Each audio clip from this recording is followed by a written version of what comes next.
All right, let's get started here. I just need to switch out my settings here and make myself bigger. So give me a second while I do that. I just need to remember how to do that. Um,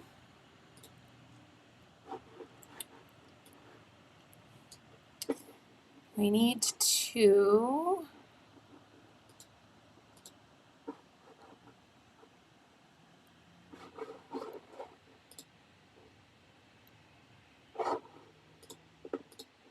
Give me a second here while I fix this. Need to do this. And then, oh my goodness, it's working. Um, Hello everyone.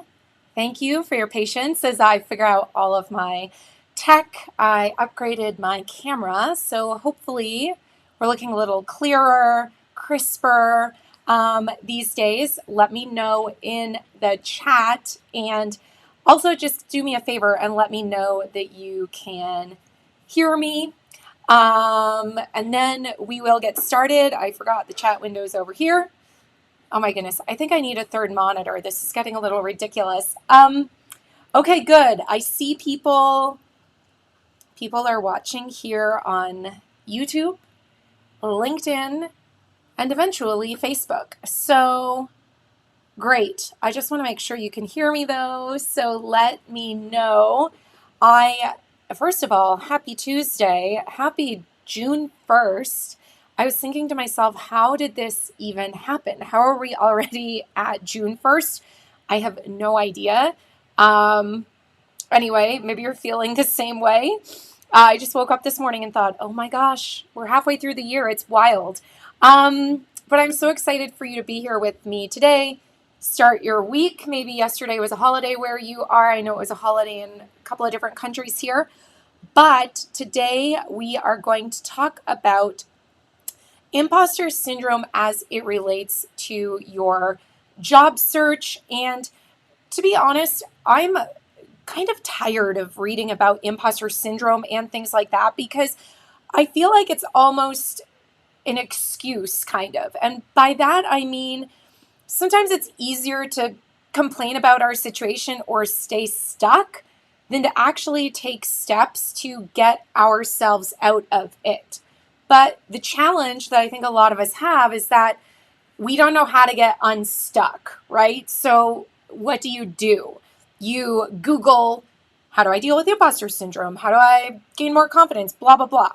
And as we've heard over the past couple of days, all of this Googling, no matter what you're Googling, it often just leads to a sea of information, a ton of kind of surface level advice and things like that, and sometimes conflicting advice too. So today, yes, we're going to talk about this topic of imposter syndrome, but it's around your job search. And I'm going to give you 3 really, really practical things you can do to take action, because if you have followed my content or tweets or things like that, you know I'm all about action. If you're not taking action, then I am not doing my job.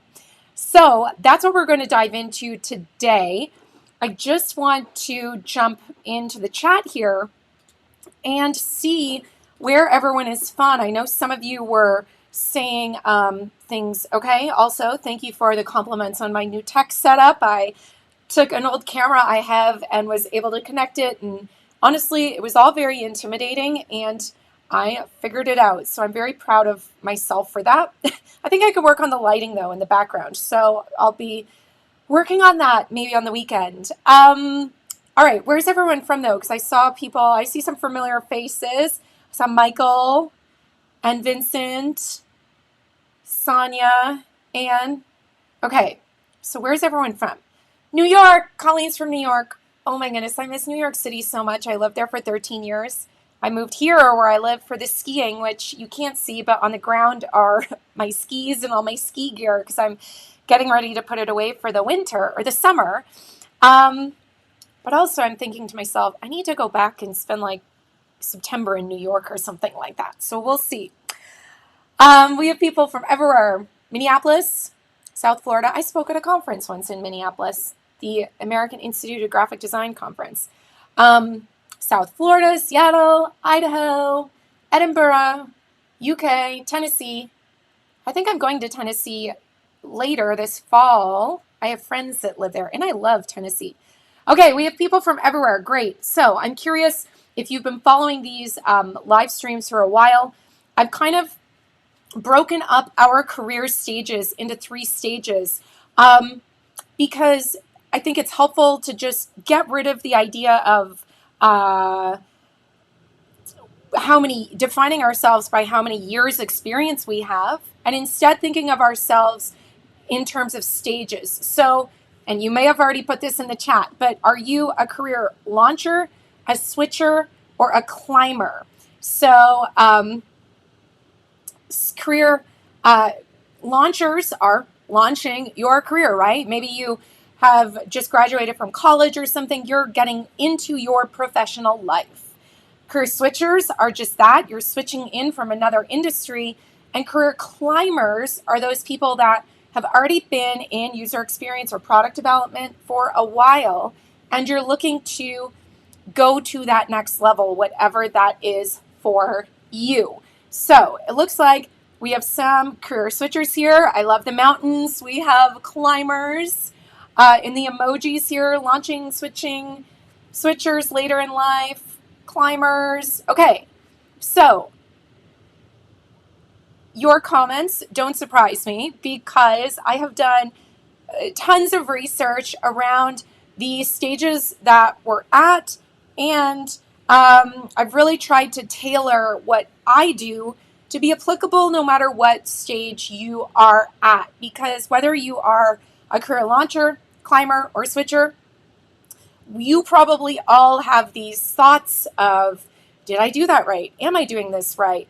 Am I really good enough for this, to apply to this job, to take on this project, whatever it is? And I have a whole other YouTube series on imposter syndrome kind of in general, but the gist of that other series is the notion of you're never going to totally overcome this. It's not as though you're going to wake up 3 weeks from now or after you do 21 days of some new anti-imposter syndrome habit and it'll be gone.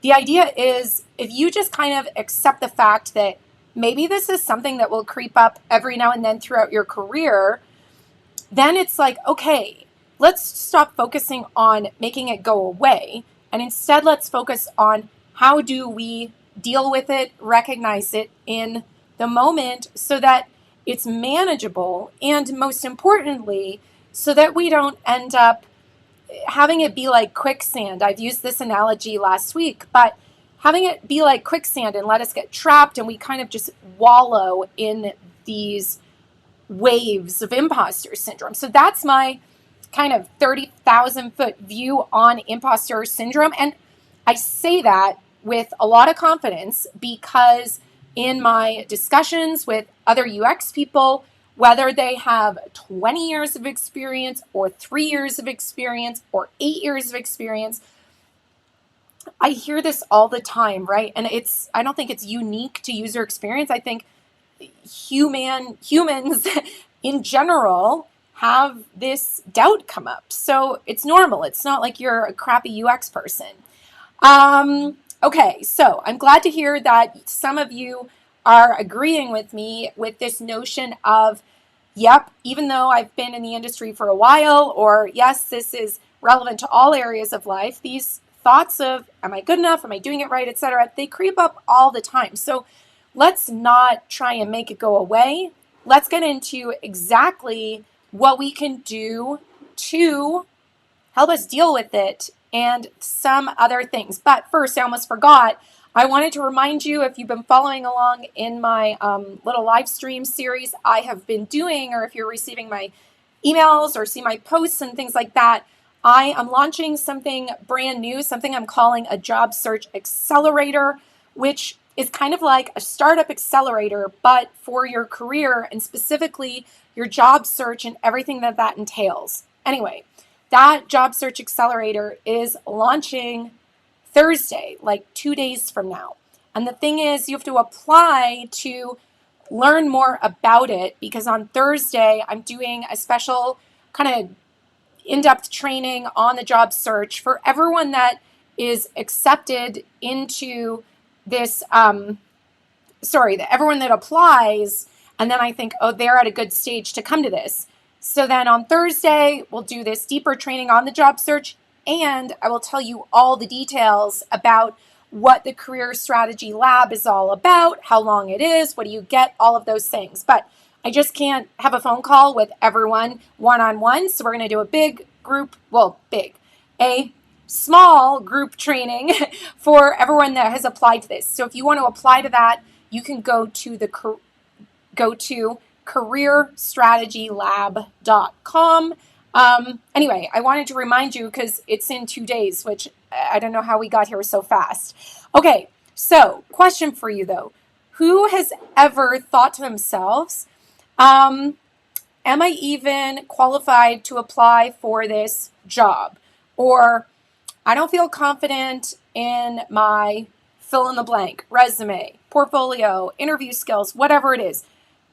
Short question is, how has imposter syndrome impacted your job search, whether current or previous? I'm really curious to hear specifics, and really, like, has it prevented you from doing things like applying to that role or taking that next step? Sometimes, to be honest, I've even heard people say, these thoughts of negativity and am I good enough and doubt. Some people have said it almost makes me think, am I even in the right line of work? Like, should I even be doing this? And when I hear that, it makes me so sad, because I think there's all these people out there that are really talented, that are letting these thoughts, and which sometimes turn into beliefs, hold them back. So this is why I'm so passionate about reframing this imposter syndrome thing, so that we don't let it get us like squashed down so much that we start to think, maybe I'm not good enough for this career. Maybe I should become an accountant or something like that.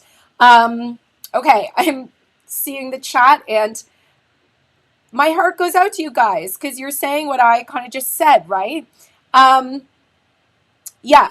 And again, I've done years of research on this, so I know if you're feeling this way, you are not alone, because I've heard this over and over and over. Okay, I just want to read the chat here. Colleen says, I know I have the skills, but I'm not sure if I'm qualified enough. You just graduated from General Assembly. Well, congratulations on graduating. Right. So a lot of what I'm saying is appearing to be true based on the really quick research we are doing here together. So, as I said a little bit earlier, I'm really not a fan of us focusing on overcoming imposter syndrome. What I want us to do is figure out what we can do to deal with it, because we're not going to be focused on making it go away. Because if we focus on making it go away, we're always going to be disappointed. It's like January 1st comes around and you think to yourself, many people have this fitness goal at the beginning of the year, right? I'm going to lose 40 pounds by March 1st in 2 months. Is that a realistic goal? Probably not. So what's going to happen?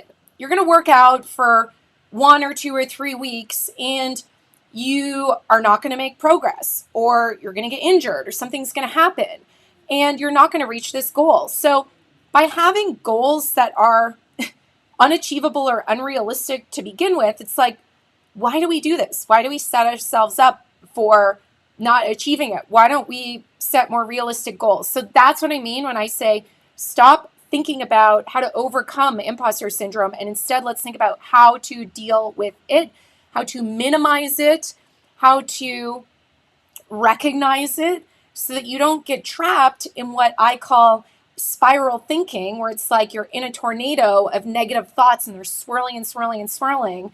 Has anyone done that? Has anyone had spiral thinking, as I like to call it? I'm super curious here. I want to pause and read the chat. You guys are so chatty today. Let's see. And I see, okay, I'm going to pause and address this one thing that happens all the time, and I just haven't had the time to write an article about this. I tweeted it sometime. When you see a job that says 3 to 5 years of experience, if we did a search on Twitter for this, we would get so many results, right? So many people complaining. How do I find entry-level jobs if they all say 3 to 5 years of experience? Guess what? Why don't you still apply to that role? Just because it says 3 to 5 years experience, it doesn't mean that is a hard qualification that if you only have 2.5, they're going to turn you away. Because I guarantee that are people applying who have 3 years of experience, whose resume and portfolio and qualifications are nowhere near what yours are. So all this discussion about 3 to 5 years experience in job descriptions and things, ignore it. Apply anyway, on the condition that you could honestly feel confident that you have the skills and experience regardless of the number of years. And I have talked to many hiring managers and they echo this. I forget who tweeted it, but someone did a while ago. And they said just what I'm saying. Just because it's 3 to 5 years experience on the job description doesn't mean you shouldn't apply. So I want to clear that up because you're wasting your time worrying about this and overanalyzing it, okay? So, spiral thinking. You're all spiral thinkers. Okay, so I want to just close the lid on that and move back to our 3 things that we can do to deal with, not make imposter syndrome go away, but deal with it. So grab a piece of paper, something to take notes, because we're going to do 3 things here right now. Okay, I'm actually writing a book on spiraling. I kind of put it on the back burner for a while, but I'm always curious if people get this whole spiraling thing, and I guess you do. Okay, so 3 things that you can do to deal with imposter syndrome. Are you ready? Number 1 is that we need to ditch the comparison. What do I mean by that? I mean that when it comes to imposter syndrome, many of us are fueled, or the imposter syndrome is triggered when you go off into comparison land. Okay, has this happened to any of you where you're scrolling on LinkedIn or Twitter or Dribble or wherever you are, or Instagram, I don't know where you are these days, you're everywhere, but you start comparing yourself to other people, right? Let me know if you do this before we move on, because I want to kind of get the vibe here.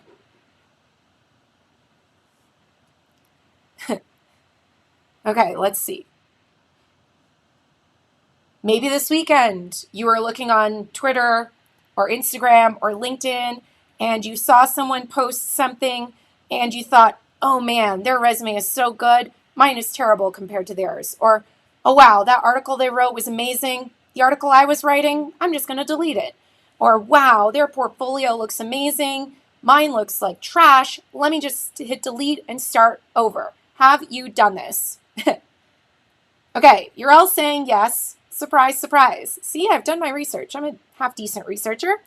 Okay, so you do this. So this comparison, it's like the precursor to these negative thoughts, right? So why don't you ditch the comparison? Now, how do you ditch the comparison? A couple of things.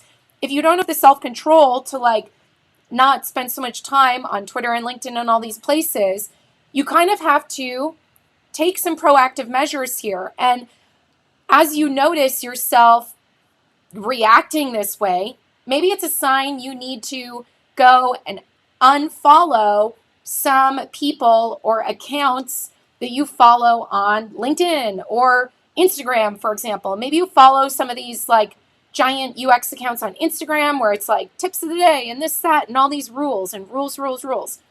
I also want to write an article about how I'm so anti-rule and laws of UX and all this. But think to yourself, who am I letting into like my brain? And maybe I need to do some filtering.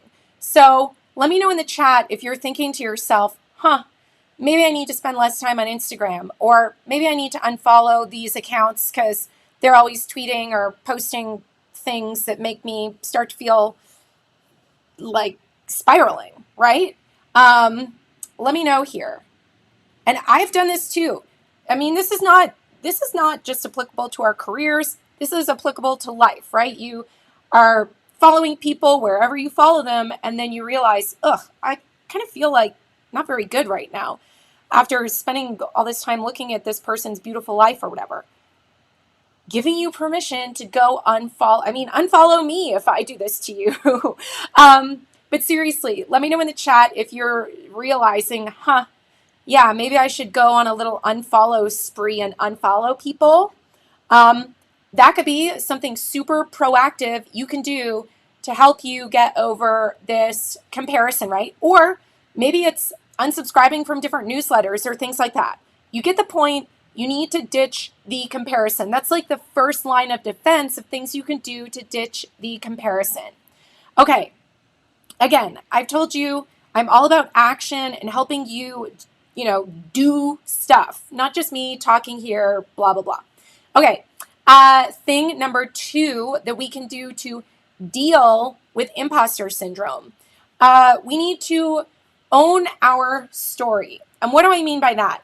It kind of comes off the heels of this idea of comparison, but owning your story means that you recognize that where you are is probably different from where the other person is. So for example, you compare your resume or portfolio or that article that someone wrote, you compare yourself to that person.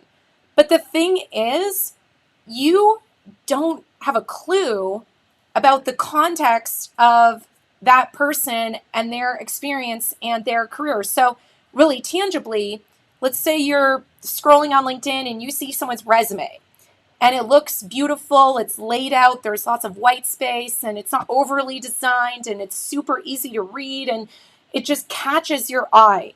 And then you look at your resume and you think, mine is not very good. I need to start over again for the 50th time. When you compare yourself to that other person, you don't know, like maybe they are a visual designer and they've been doing visual design for 15 years and they are really a master at this stuff. And maybe you're a user researcher and you're amazing at research, but laying out and formatting a resume is not your strength.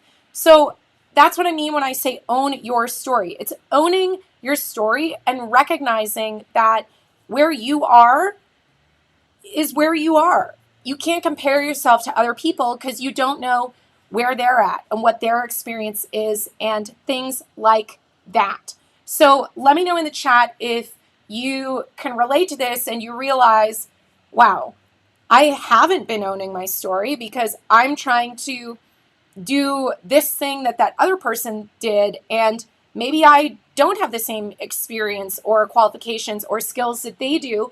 Well, that's why. It's similar, if you were writing an article and you compare your article to someone else's article. I use writing because I've kind of worked on writing over the years, but whatever I wrote in the beginning, I'm sure it was not very good. And if I had compared myself to other people, those other people may have been writing for 5, 10, 15 years, something like that. So we really need to make sure that we're owning our story and recognizing that this is where I am today. And potentially I can learn the skills to lay out my resume in a more meaningful way or write more eloquently or things like that. And then don't compare yourself to other people, okay? Cool. The third thing that we need to do, and this one is the most important thing that we need to do in order to deal with imposter syndrome in our job search, is this. You need to recognize when you start to get sucked into this negative thinking, okay? So most of the time you get sucked in and then it's like quicksand, right? I keep coming back to this analogy, but you get sucked in and then you stay there and stay there and stay there. So you need to think to yourself, what are the literal signs that I am moving into this place of doubt or negativity or spiraling? So for some people, maybe this is like a physical reaction. Maybe your chest tightens or your heart starts to beat or you start sweating or whatever you do. Maybe that is your sign.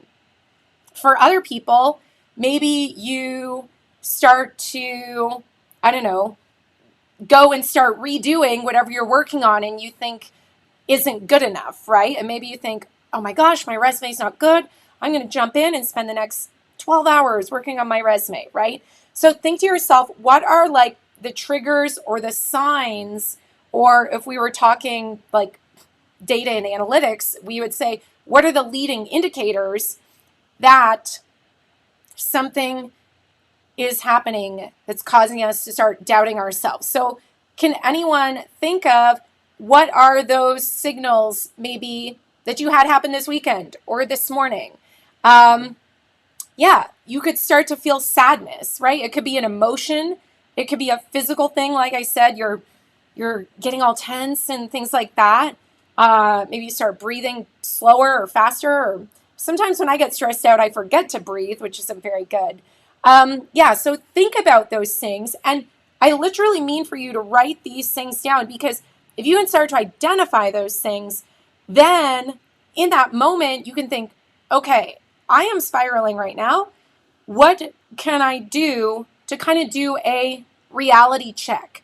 And then remind yourself, like, okay, if I'm feeling this way, is it because I'm comparing myself to other people? Okay, well, I just have to remember that I may not be at the same stage as these people. So if you can start to ditch that comparison that you have, own your story, and realize that where you are at is not the same as where someone else is at. And that's why you can't compare yourself.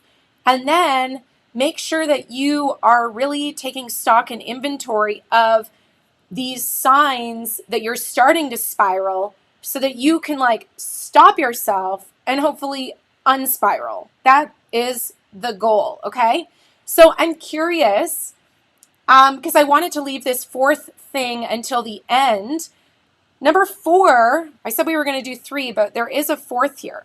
Number 4 is, what can we do when we recognize, oh my gosh, we're starting to spiral? What can we do to unspiral? And I want this to be a collective brainstorm. So let me know in the chat what you personally think would work for you, or what you've done in the past. Maybe you were spiraling this weekend.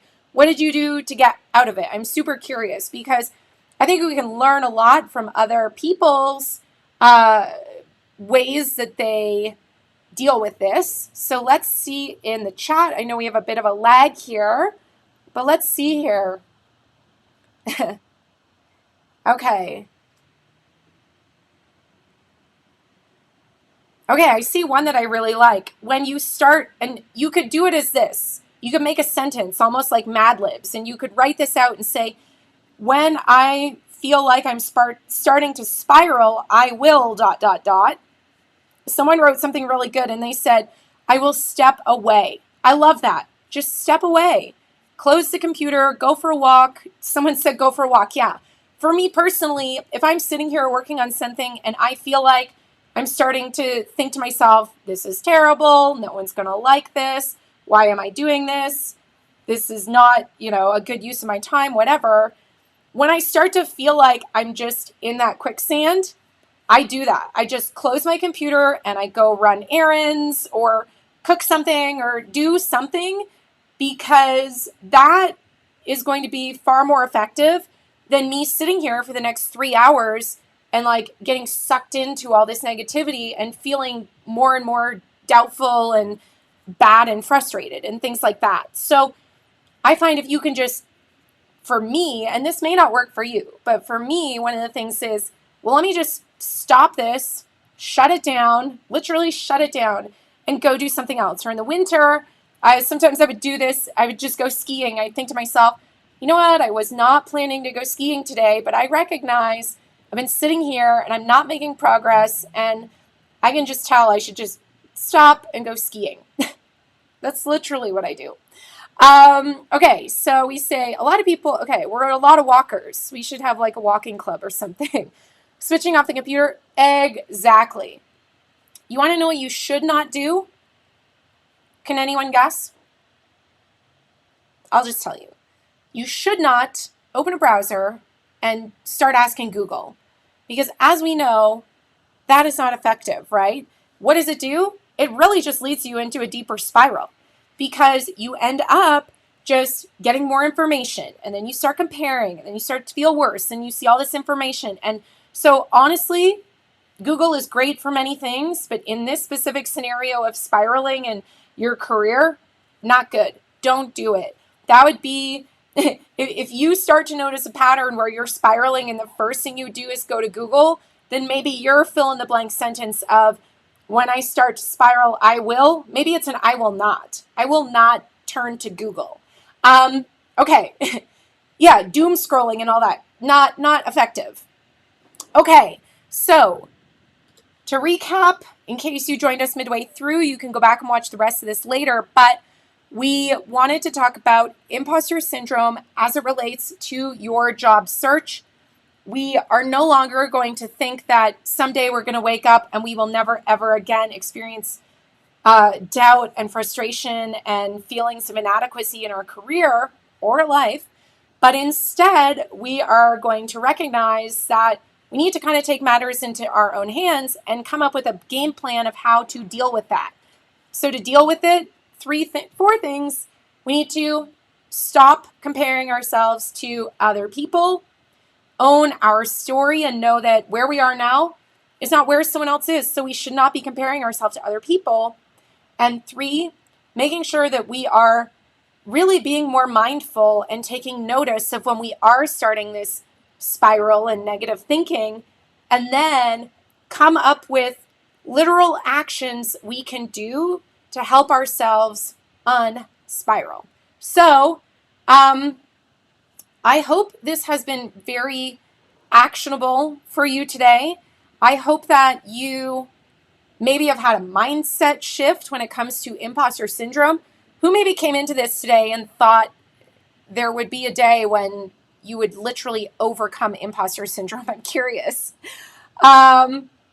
Because, I mean, I don't have hard data to prove this, but just anecdotally through conversations I have with people, I truly don't think it goes away. So maybe I'm wrong, but that's just me. So I want to scroll back through the chat and see what else you guys said.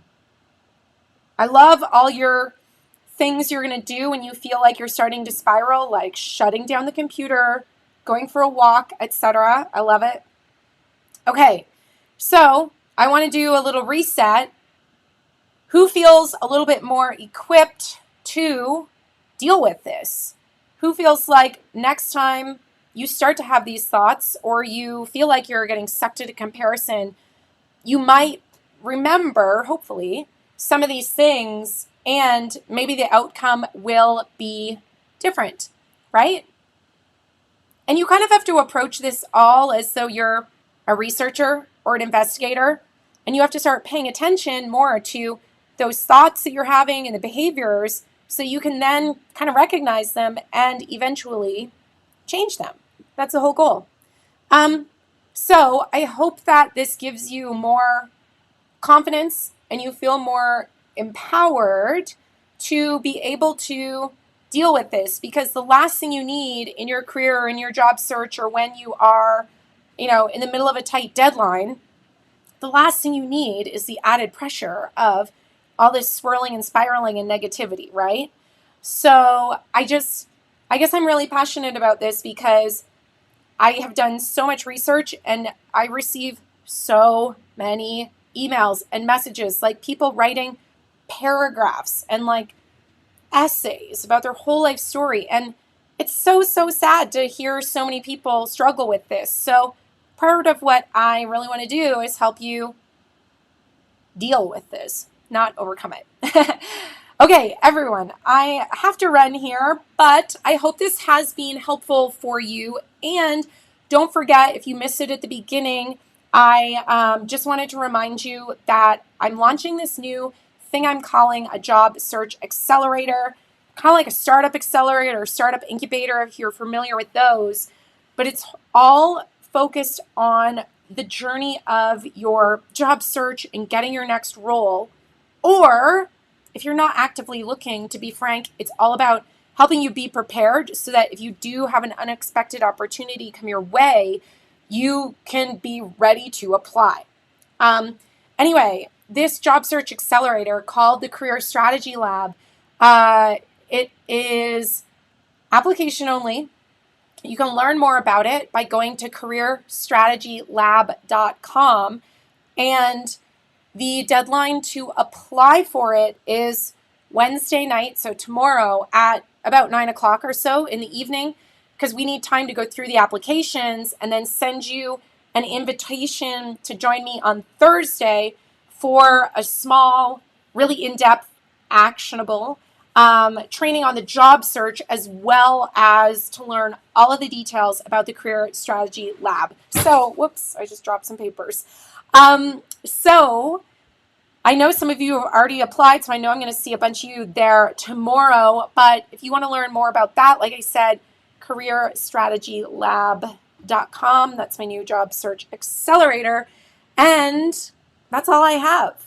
I am so excited to hang out with many of you tomorrow. And I can't wait to read all the comments as well in the chat. It sounds like you have very actionable things that you can start to go implement right now. But really, take some time to write those 3 things down, reverse the video if you need to, and go refresh your mind of them. But I find, like, if you can write your little action items on a Post-it note, like, okay, when I start to spiral, I'm going to not Google things and go for a walk, or I'm going to, do whatever works for you, because what I do may be different from what is going to work for you. So that's all I have. Thank you for joining me.